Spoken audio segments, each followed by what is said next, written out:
First things first, gotta gear up.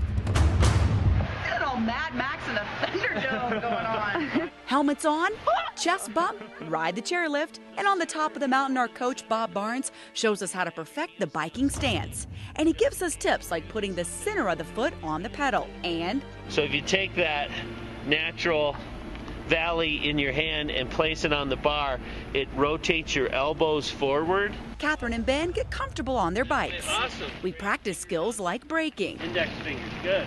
Awesome. Off we go on our first trail. Green World is for beginners. With some practice, we can jump like these guys. This is Rainmaker. This is our premier jump trail right from the top.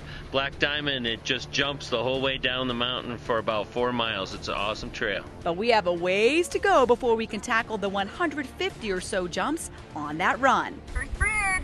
First obstacle conquered. Nice little downhill going on. Then as we pop out of the forest and cruise on the road, we get a chance to soak up the view. Time to take our next run. Oh, nice. Bob catches some air. Yeah, not doing that. But I am doing this. Oh,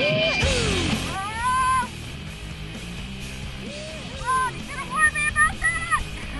Whoa. Then around a corner, it's big obstacle number 2.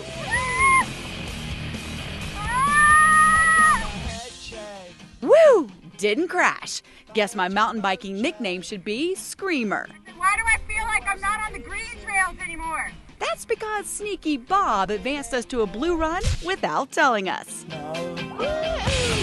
And that's a double high five for killing it with no crashes. We make a stop to check out a few more advanced riders. Woo! Catch some air. We ride through the forest as we continue downhill through the trees and turns of the Trestle Bike Park at Winter Park.